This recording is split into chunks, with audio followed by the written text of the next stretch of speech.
ఈ బ్రాండ్ ఎప్పుడైనా ఫోటోలు ఎప్పుడైనా చూసినారా మీరు? సుమో అంట, ఎప్పుడైనా చూసినారా?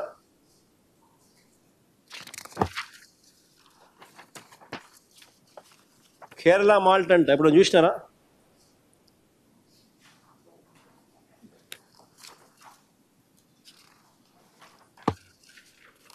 షార్ట్ విస్కీ అంట, ఎప్పుడైనా చూసినారా?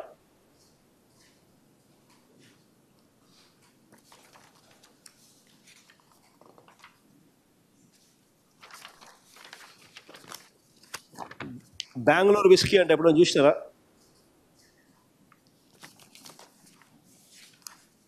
మళ్ళీ పక్కనే బాగుంటుందని మళ్ళీ బెంగళూరు బ్రాంతి ఇప్పుడు చూసిన క్వాలిటీ కట్టాగే పెట్టి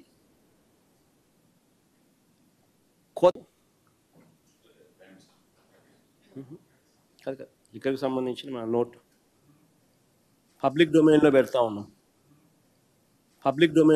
ఉన్నాం.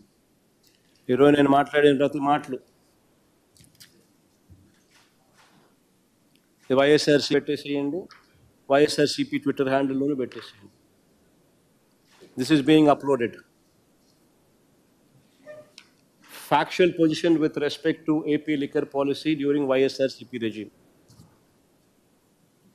ఈ మొత్తం 20 పేజీల డాక్యుమెంటు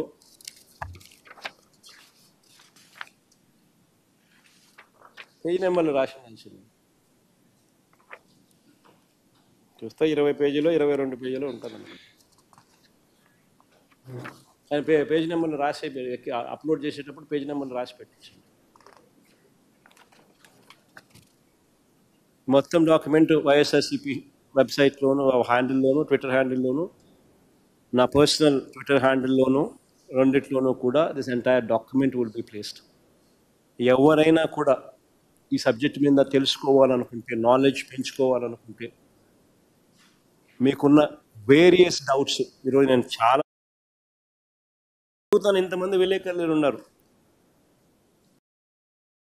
ఎవరైనా కూడా ఈ సబ్జెక్ట్ మీద తెలుసుకోవాలనుకుంటే, నాలెడ్జ్ పెంచుకోవాలనుకుంటే, మీకున్న వేరియస్ డౌట్స్ ఈరోజు నేను చాలా సుదీర్ఘంగా ఎక్స్ప్లెయిన్ చేసిన.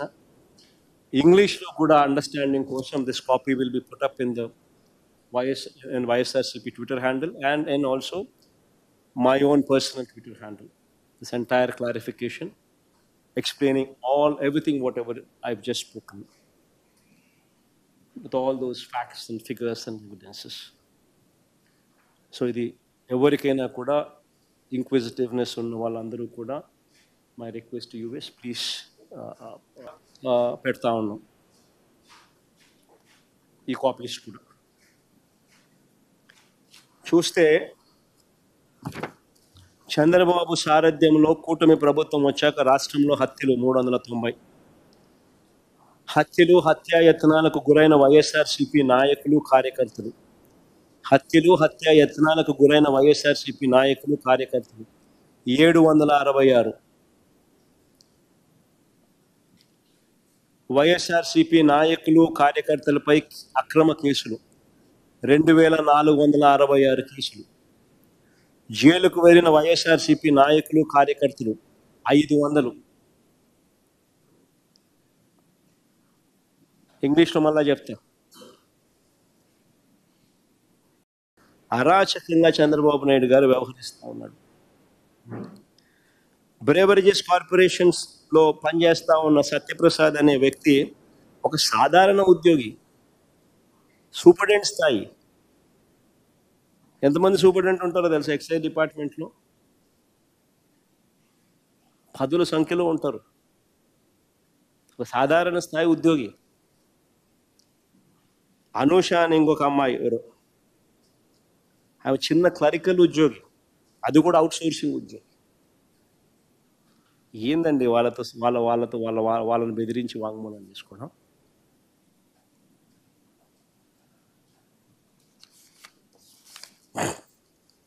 ఇక బ్రేవరేజెస్ కార్పొరేషన్ ఎండీగా పనిచేసిన వాసుదేవ్ రెడ్డి,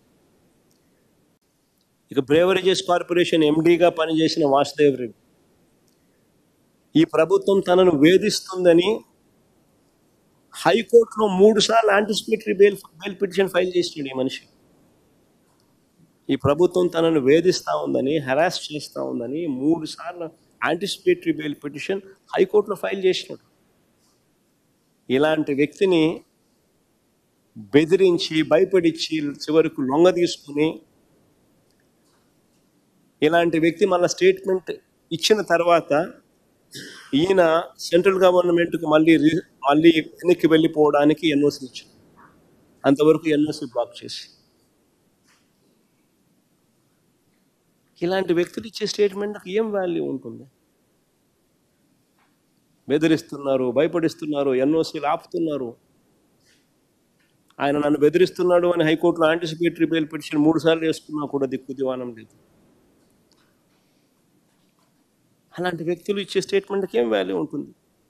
ఇంకొక ఆయన విజయసాయి రెడ్డి, చంద్రబాబుకు లొంగిపోయిన మరో వ్యక్తి.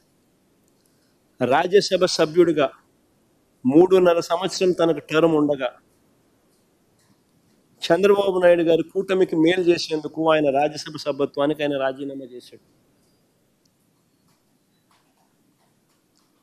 వైఎస్ఆర్సీపీకి ఎమ్మెల్యేల బలం లేదు, మళ్ళీ రాజ్యసభకు వైఎస్ఆర్సీపీ పంపించే అవకాశం ఉండదు అని తెలిసి, తన రాజీనామా వల్ల చంద్రబాబు నాయుడు గారి కూటమికి మేలు జరుగుతుందని తెలిసి తన 3.5 సంవత్సరం టర్ము ఆ కూటమికి తాను ప్రలోభాలకు లోనై అమ్మేసి,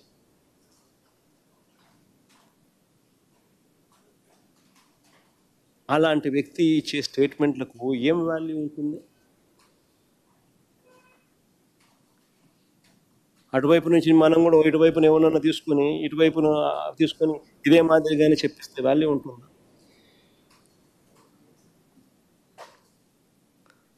మరో నిందితుడిగా చెప్తా ఉన్న రాజ్